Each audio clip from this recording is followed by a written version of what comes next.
A lot of young people here tonight. Are the restaurants closed or something?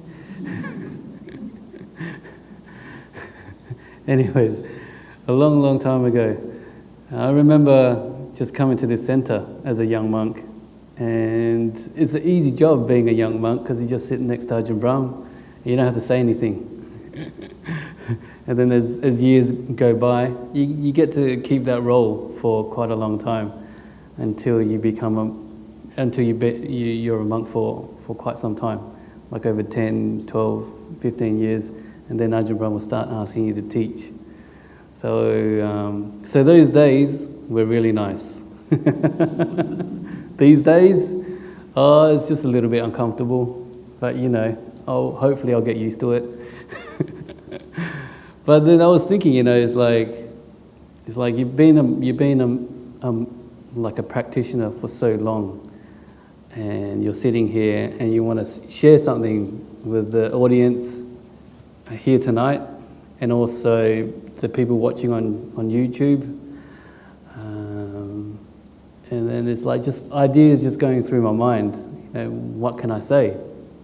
And it's kind of the interesting concept that just come to mind is when we're embarking on a practice like this, it's something that doesn't happen like quickly or instantly. It's something that happens over time. And Ajahn Brahm would always compare it to like when he was like trekking in the forest before he ordained. And that's one of these interesting facts about Ajahn Brahm. He was quite an adventurous person. He went here, he went there, he went to Thailand and all that kind of thing. And he went hiking. And one of his experiences was that he would go into the forest and he would go for a long walk. And by the end of the walk, his clothes would be drenched in water.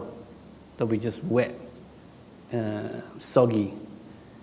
And he didn't really know, like all of a sudden, like one moment he was dry and the next moment he was wet.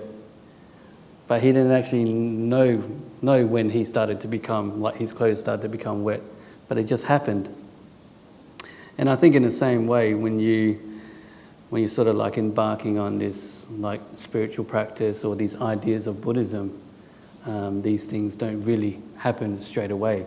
But when you give it time, these things will start to mature and you'll start to see some sort of results. And that's sort of, so I was thinking earlier, is like, okay, I've been a monk for a long time, so I got something to share.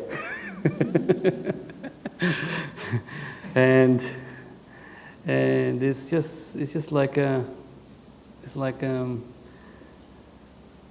so we've moved into a new place in Rollystone, and obviously there's a few challenges that arise, and we just cope with it whichever way we can. And I was thinking about the way human beings, how we cope with things. It's something that is learnt from like a young age, or learnt from a spiritual practice, or learnt from some time ago. How you react in this moment is a reaction that wasn't learnt yesterday or 2 weeks ago. It's a reaction which you've learnt over time.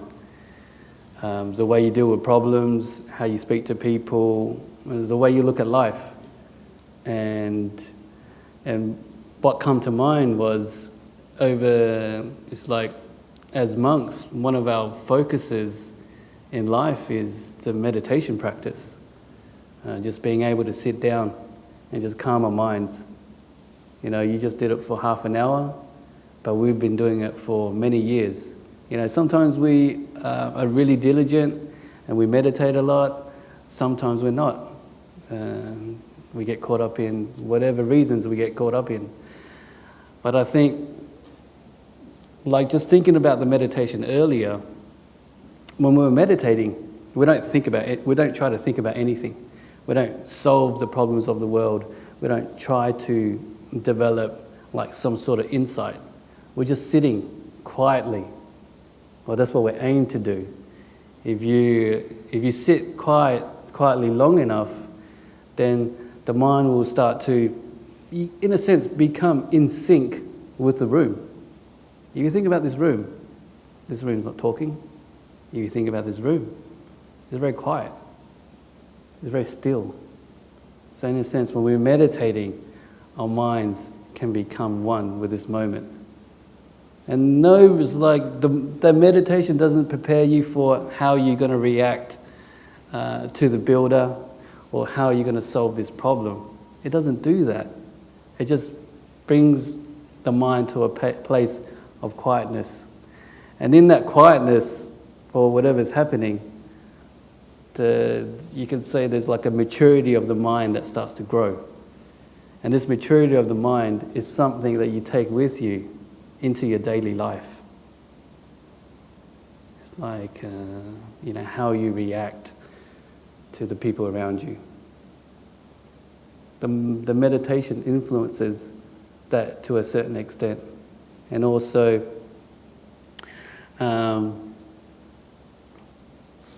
but also if you think about the path of practice, there's also like the ideas of being kind and being generous. And that also has an effect on how you relate to people that you come across in life. And it's like I was just listening to one of Ajahn Brahm's talks, and he was talking about just getting involved with some builders, and the builder came up to him and started to say all these nasty things, but because of his practice for a long time, he reacted out of like calm and loving kindness towards his builder.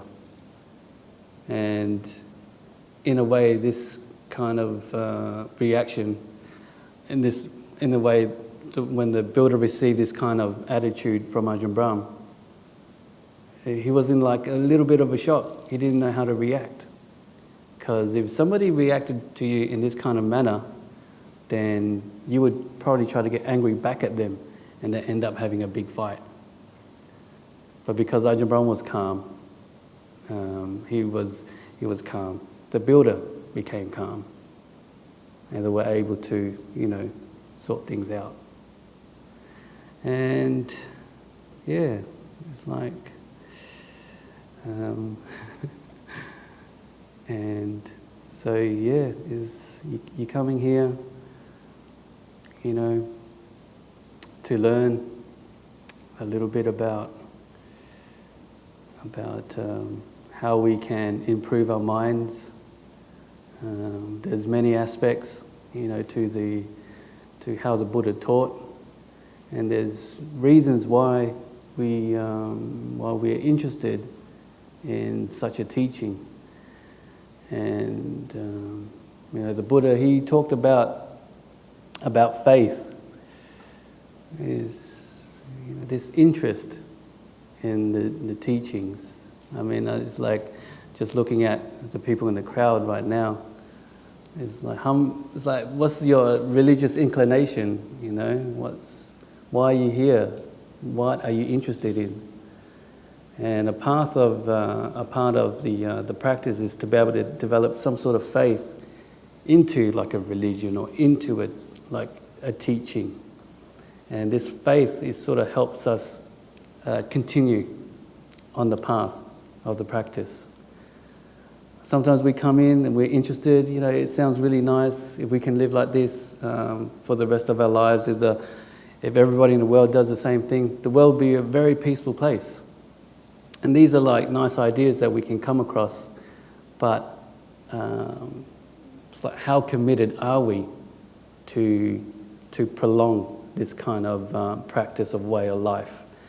So like faith, or like Ajahn Brahmali would like to put it, is like confidence in the teachings. Just like these simple things that if you're mindful of and you can reflect how they affect your daily life, like being a more kind person, being a more generous person, how does that affect your life? How does that make you feel? How does it make other people feel? And then you think about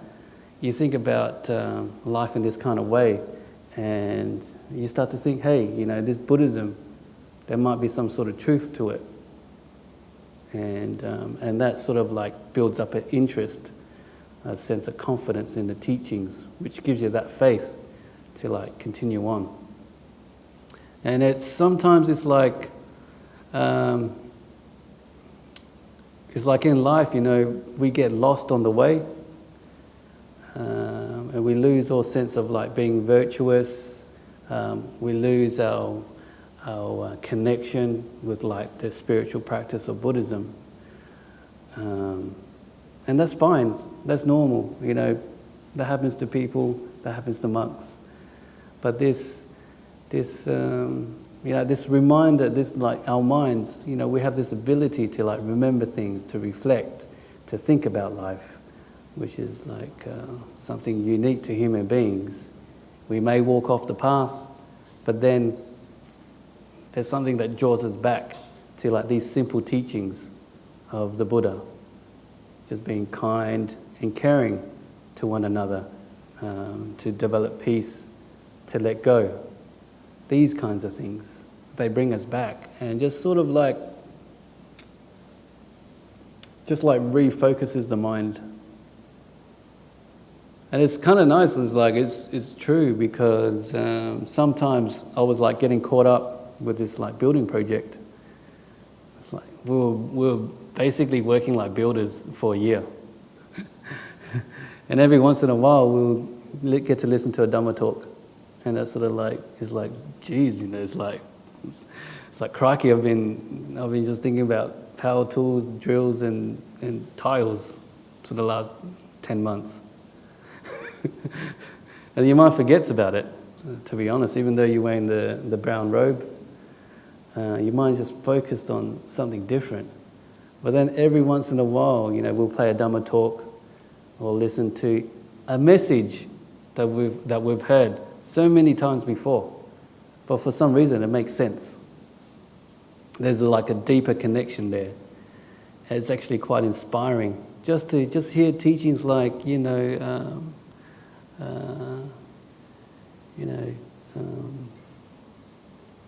you'll suffer less in this world if you can learn how to accept the world for what it is. Things like that. Or like, it's how you use your perceptions in life, which generate happiness or sadness. Just these things that you haven't heard in a while. After hearing them, they make some sort of sense. There's a connection there. So this, this faith, this confidence, it keeps us, in a sense, having this kind of practice in our hearts for a long, long time. It's like, I see many Buddhists here, and they've been Buddhists for a long time. And then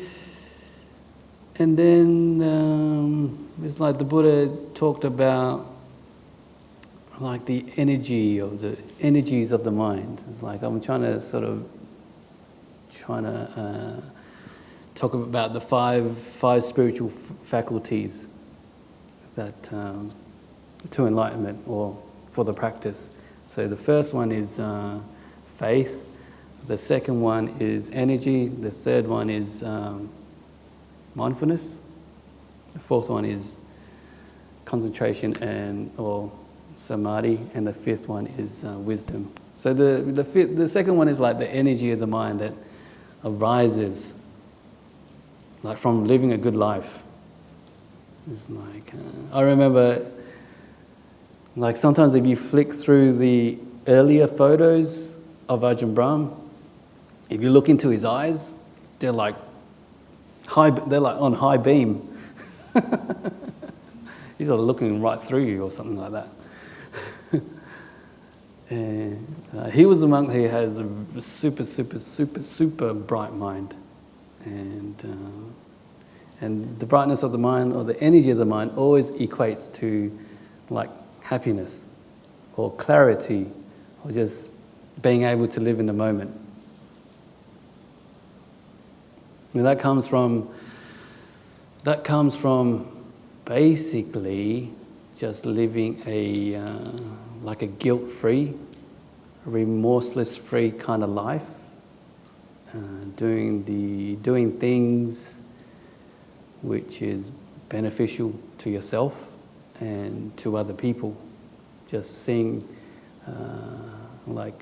examples in this world is like during COVID in Sydney, the students from overseas, there wasn't enough food for them to eat.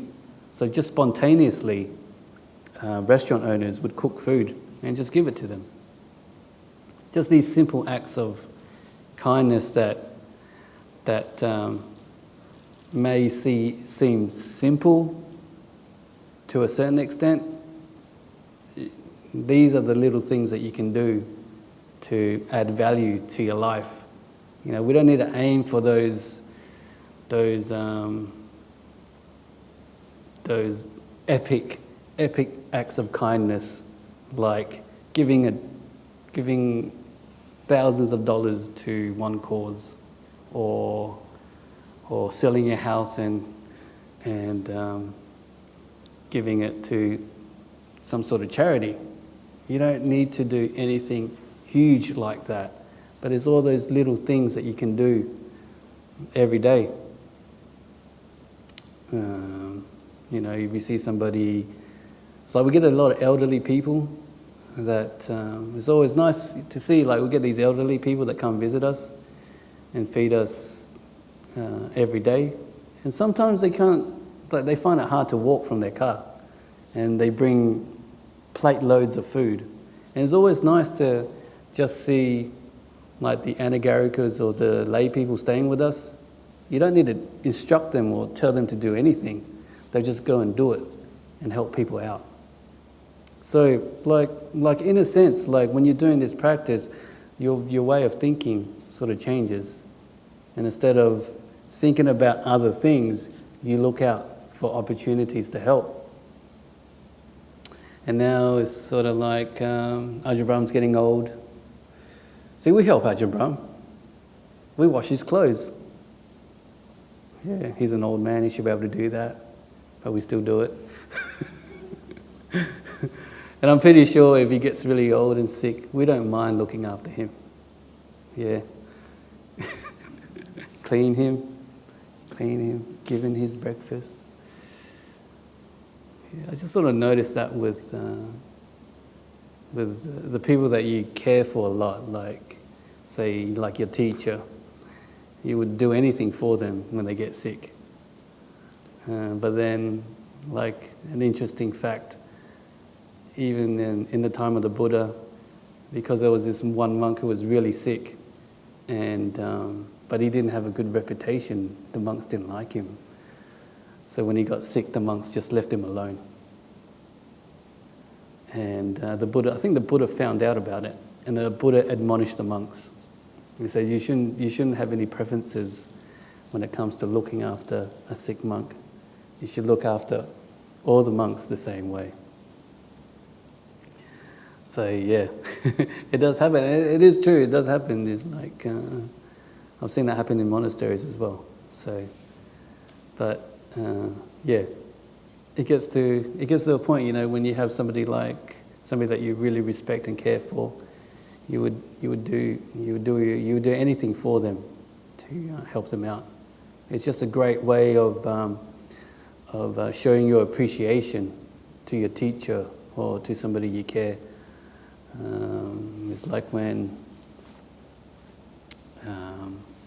it was like Ajahn Chah, this Ajahn Brahm's teacher, and I got all these little stories that I've heard about him, and they're kind of random at the moment, but he was dying. He couldn't talk, he couldn't move. He had a couple of brain operations, but it didn't work out. But he was conscious, and he had his way of communicating. And at the time, even though he wasn't teaching, he could understand. And there was, I'm pretty sure that this great famous teacher, there was a lot of fuss about it. People were worried, they didn't want him to die. But they also knew in their own hearts, he's suffering physically, just being in that state. So it's probably a good idea to let him go. But a lot of people didn't want that to happen. So the monks got together, came up with a decision, and they went to see Ajahn Chah. And basically the whole conversation was, Ajahn, can you please stay alive so people can continue to make merit or make some good karma when you're still here?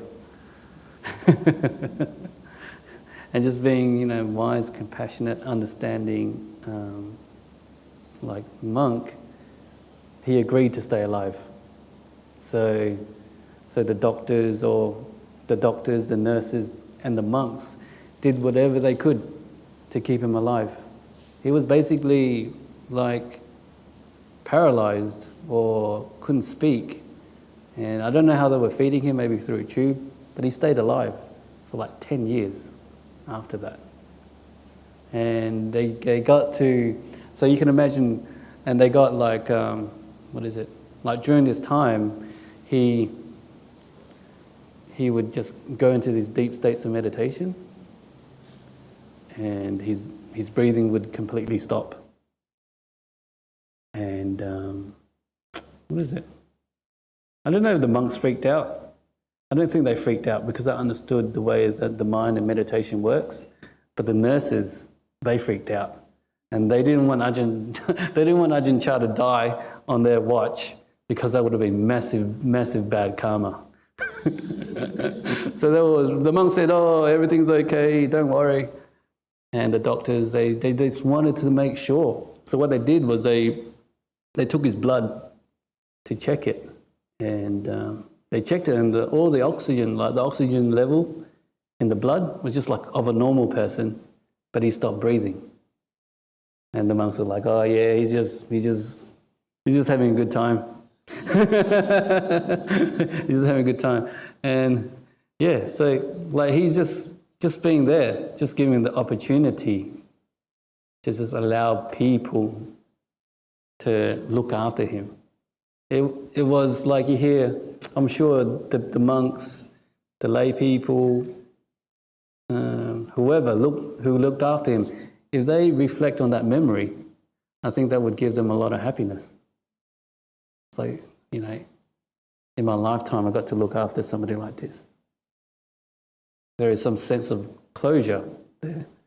And even like, it's like, okay, maybe you don't have an Ajahn Brahm in your life, but you have your parents. You have your parents, you have your good friends. Somebody that you can just, somebody that you can just give 100% to. Instead of thinking about, not 100%, but just give a lot to, instead of just focusing on what we want and how we want to improve ourselves or, stuff like that. It's always nice, I think, to be able to just be selfless in this life. Yeah. It's kind of freeing to the mind. It makes you worry less, I think. Because whatever you're doing, you're not doing it for personal gain. You're not doing it for a reputation. You're just doing it because you just want to be able to help other people or help a cause. And it's just like it's like one of the monks that I'm living with. We could say, like, over the past 12 months, there's been an enormous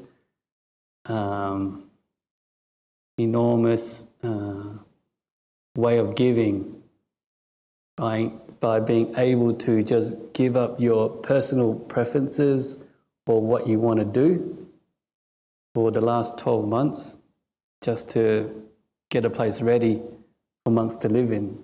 It's like, we're not like being asked to do it. We volunteered ourselves. You know, in the monastery, you only need to work a couple of hours a day. But we're doing like 6-7 hours a day, 5 days a week. So in a sense, it's like, because we're so used to something, but only working 2 hours a day, working 7 hours a day could be quite challenging for some of us.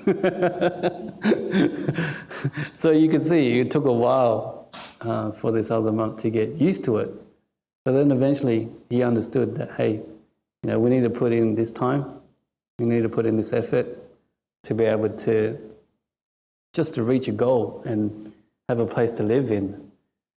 And you can just sort of see like that selfless nature, that ability to give actually brought like a sense of like being able to give something to the community, being able to build something for the future. And you could see that was giving him like some sense of happiness to be able to do that. So yeah, you know, just, you know, it's like I was just trying to say earlier, it's like that's like a way of just like bringing up this energy in the mind. It's like if you look at the other side of life, the low energy states, you know, what do they feel like? What's going on in your head?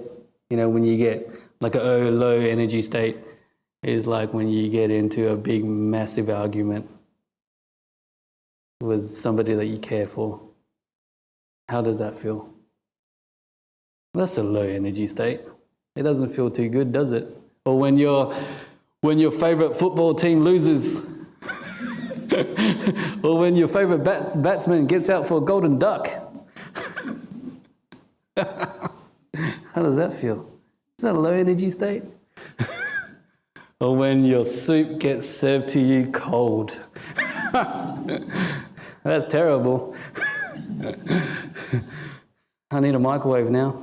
But yeah, these states is like, yeah, you can understand where you understand where I'm coming from. Like these, yeah, it's like there's the lows and the highs in life. And just like the sign outside when you're walking in on the plaque, it basically says to cultivate goodness, to refrain from doing anything unwholesome, and to purify the mind. I think this is the path of all the Buddhas. That's what it said. It's very simple. Very simple. And if you think about life is kind of simple in a way. Even though we live in a very fast-paced life with all this technology and information and things to do, when we look at it, it's not too difficult. You wake up in the morning and you go to bed. You do a few things in between that make you feel good. That make you feel bad. You have a time, you meditate, and then you repeat. And these things actually shape your life. So it's sort of like when you start to get into these low states of mind, low energy because you've been fighting a war with your family or fighting a war within yourselves. It never feels good. You sort of understand that this is not the path to walk on, because you're just walking on this path and you just continue walking on it and it just gets darker and darker. So instead, just do a U-turn. Human beings can do U-turns. We're smart, intelligent beings. We can change our lives. Just do a U-turn. And just go in the other direction and just develop the wholesome states of mind. Find little things that you can do during the day. Like heat up my soup when you serve it. No, that's a bad joke. So the energy of the minds, you feel good, like enjoying life in the right possible ways, keeping the 5 precepts and those kinds of things. and then it's just like you take that into like what's that mindfulness? Mindfulness is just this ability to just know, basically. It's like what I was saying before. It's like you're mindful of the situation that you're in, and then you learn, like whatever you learn from the meditation allows you to react in a certain way. Like if you develop calm states of mind when you meditate, you come up with like something which is challenging because you've developed that calm in the past, then you can sort of solve that problem in a calm manner. So mindfulness is sort of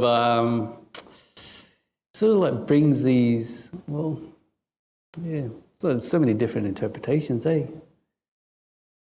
Sometimes they're right, sometimes they're wrong. But they all sound good.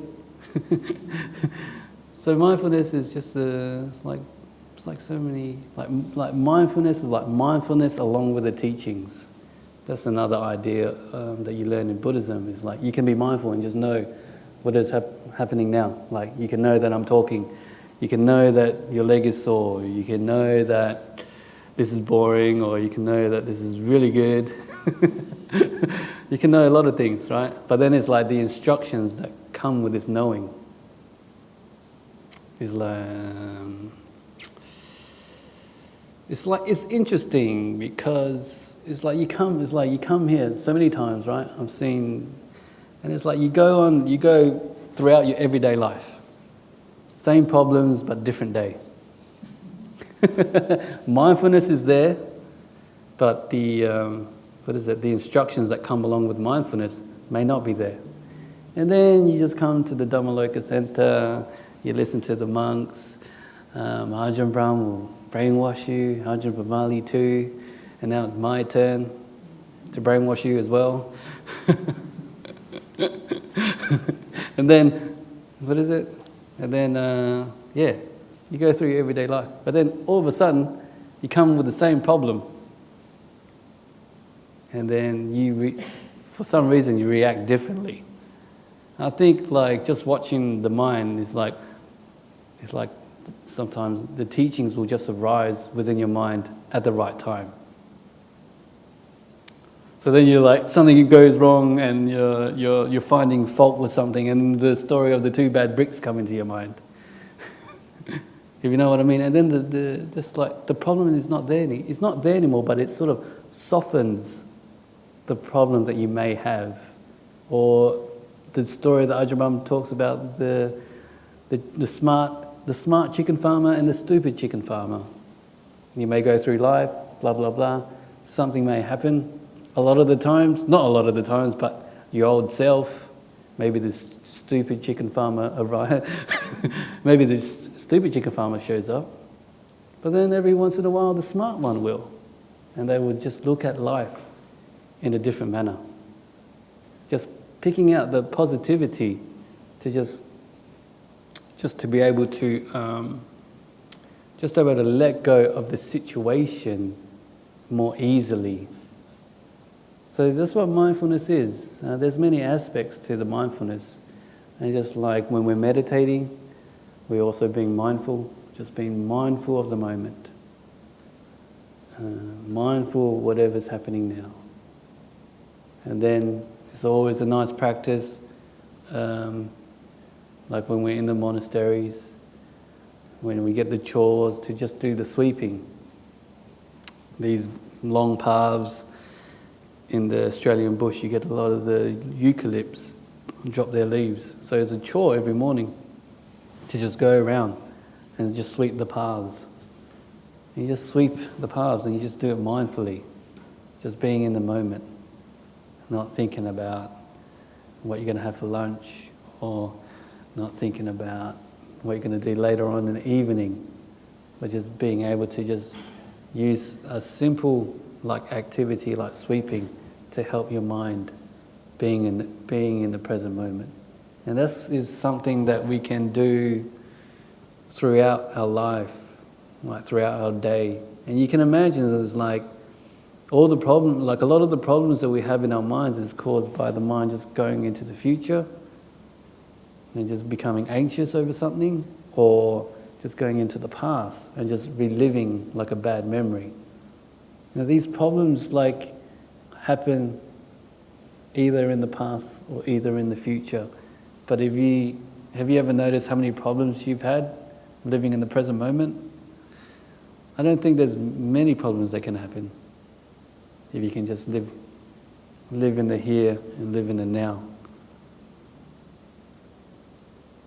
It's just like, it's like when you think about it, it's like when we talk about this idea of a training, idea of a practice, you can just break it down simply, even what we do in our meditation as a monk or how we live our lives is basically just to get our thoughts away from the future and the past and just being more in the moment. So the mindfulness practice, in a sense, you could call that, you wouldn't call it that, but it's like sort of meditation in life. Just doing things with a mind which is present in everything you do, like brushing your teeth, driving the car, things like that. I remember when I was younger and I was having problems with my thinking and I was working in the kitchen, just chopping up carrots and stuff. I always made sure I served the soup hot. Anyways, just got to see if you guys are listening. Anyways, so yeah, it's like I just very comfy. Anyways, so I was just having troubles with my thoughts, and I didn't really know much about Buddhism, but this kind of practice of just bringing your mind back into the moment made sense to me. So every time my mind started to wander, I was always bringing back to what I was doing in the kitchen, whether it's like cutting carrots or just like cooking some meat or sauteing some pasta. Like these things, just like this active moving the mind away from distracting thoughts. I found it really, really helped. And it's sort of like it's just like a repeating exercise that you do. It's not something that, it's not like a problem that you're solving, X, Y, Z equals this. It's just something that you notice with your mindfulness, because you notice with your mindfulness, if you have enough mindfulness, you can see what's happening in your mind, and you can see that there's a problem. You can call it a problem or something which is not leading to, wholesome states of mind. So then you're able to bring it back. And you can see, like, if you can take your mind away from such problems and be in the moment, when the mind's in the moment, in a sense, there's no problem there. That's why these, it's like if you talk about the deeper states of meditation, there's like pure states of being in the present moment. It's like now, like prolonged. We may have like little glimpses of the present moment when we're meditating, but when we meditate, when we develop that skill, the length of that mind being present grows larger and larger and larger. So that's it's getting a bit too late. Maybe it should be like a to be continued talk. I can start my own 8. No, okay, so I'll wrap it up quickly. So you got mindfulness, and then after the mindfulness is like the deep meditations, the concentration. So all these things, one of the beautiful things about Buddhism is these things happen naturally, but you got to start somewhere and put yourself in a situation where you can allow these things to arise. So when you have the energy of the mind, you're more happy in life, you're more content, you're more bubbly, you become mindful naturally. So you be aware of your situation around you, you can react accordingly. And then after that, when you start to you have meditation is after that, so the mind becomes quiet and still, easily. just like peaceful and quiet. And then from that becomes like the wisdom, the understanding of the world as it truly is. So you get the insights, and basically insight leads to like less suffering in life. The more you understand life through, things don't last forever, things are suffering, things are impermanent, you tend to let it go because you don't want to get involved in it. It's like, why would I want to get involved in something which is never lasting? Or why would I want to get involved in something which is going to cause me suffering? Those kinds of reflections is sort of like, you can imagine the Buddha. Well, this is maybe one of the reasons why he didn't want to get reborn is because he saw the suffering in life. And it's sort of like, if it's an insight, then it's kind of like an acknowledgement of what life is, and then making a choice from it. Can you imagine that? I don't know if it's true or not. Maybe you got to ask Ajahn Brahm. Maybe the Buddha did have a choice. I'm not sure. But anyways, not to be reborn or be reborn. Who knows?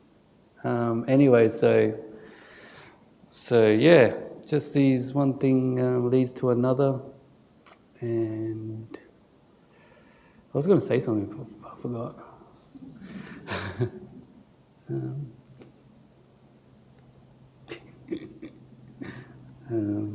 Okay, I think I ended there.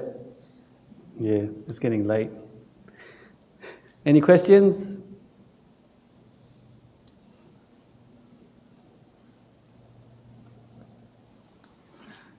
Okay.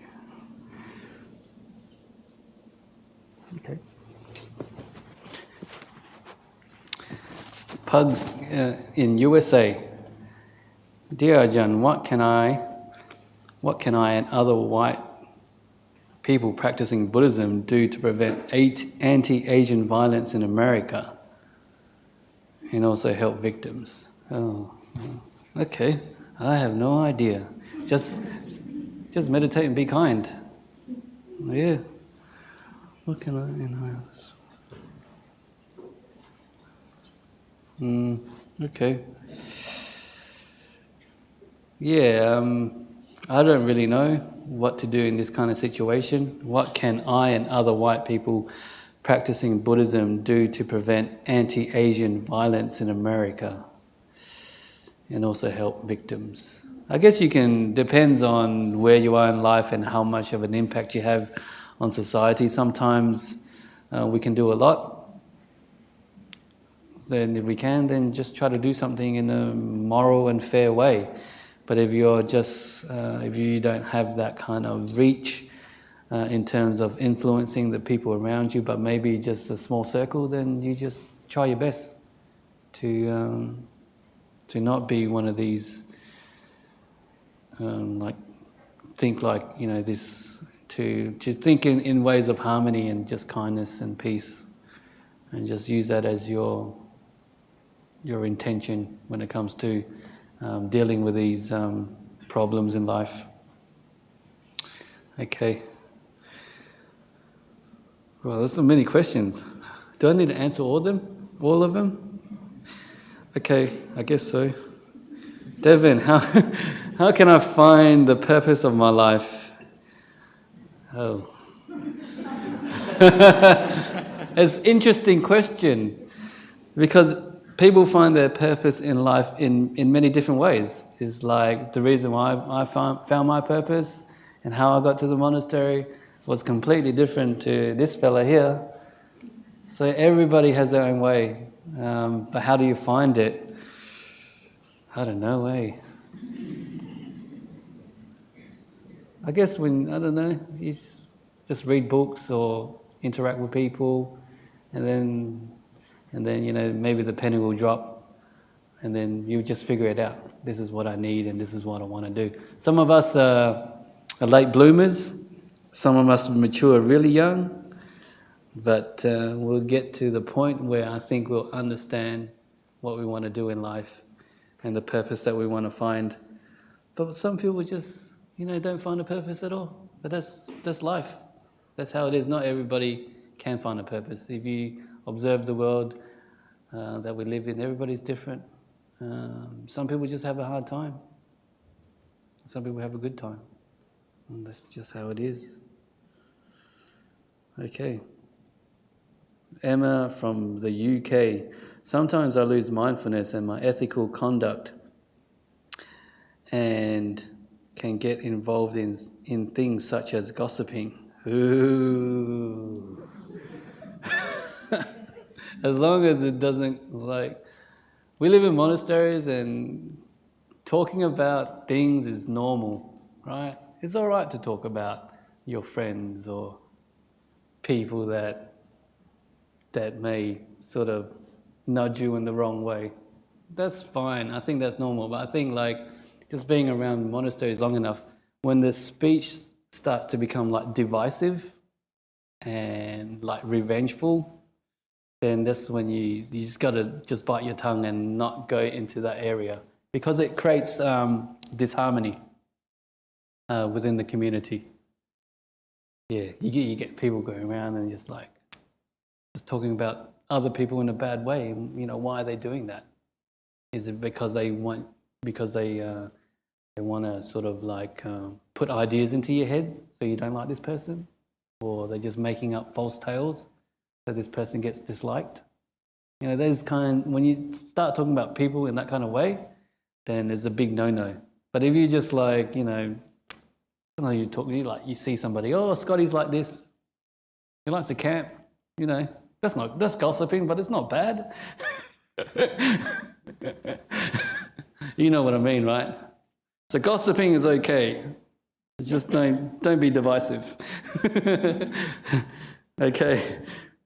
This is like another Dhamma talk, all these questions. You guys still want to hang around? Okay. Anyways, oops. Deddy from Australia. How can we tell world leaders that the world needs peace? We are sick of all the harsh words used, the finger pointing, the disharmony and mistrust. Yeah. I guess the world is the world, and the world is the world, and just being peaceful, being kind, it's all aspects of the world, basically. You don't get a perfect world, and you don't get like the world is good and bad, I guess. And leaders have to be like this. It's kind of like a business, just making the world tick, the economy, making promises and breaking them, and people voting and all that kind of stuff. Yeah. But I think in a sense, it's like I was thinking about earlier, because it doesn't really matter if you think about life the way it is now, with all the different leaders that we've had in Australia, whether we like them or not. Over time, you know, it's not a bad place to live in. That's what I kind of say to people when they start talking about politics, because people have their sides and they choose this and that. But I'm not really into that. And you just look at the bigger picture and just see where Australia is today. And we live in a pretty sweet place. There's no wars. I mean, there's crime and all that kind of stuff, but it's not that bad. It's not that bad. Like, yeah.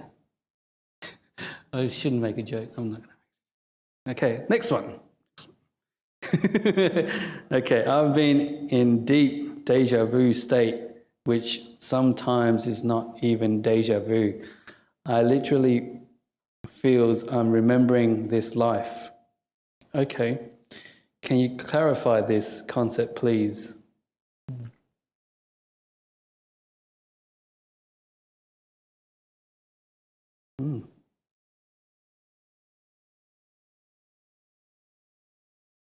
Deja vu state.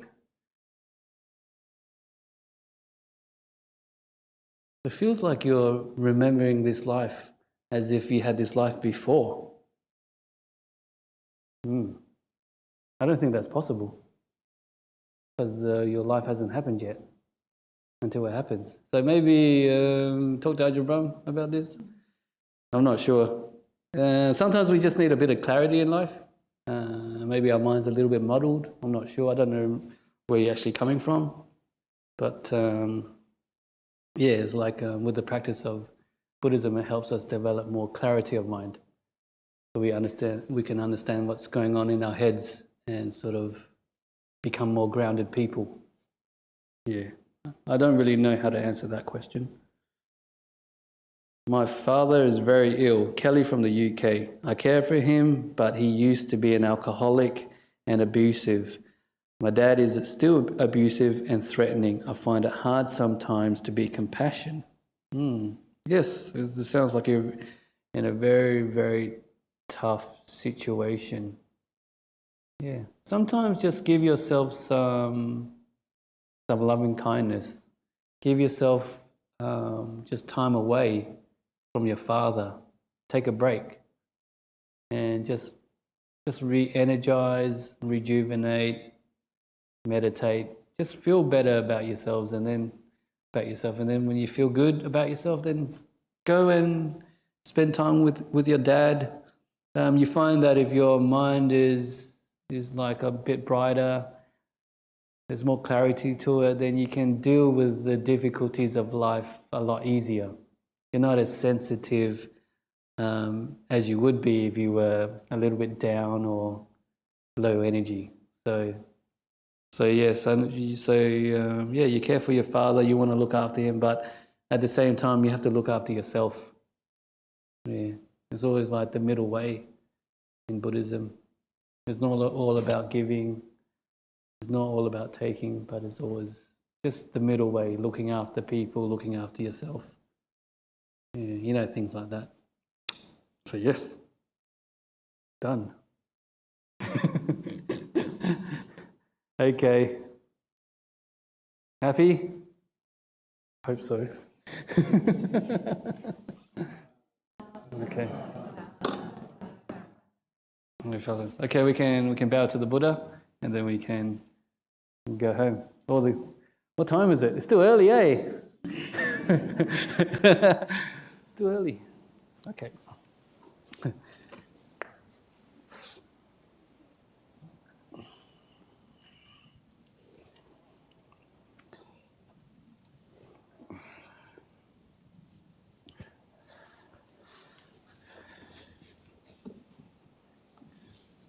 So I would say it's still early, so you can sit meditation if you want to.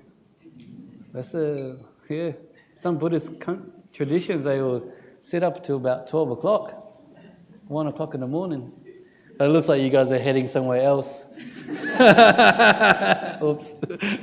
All right.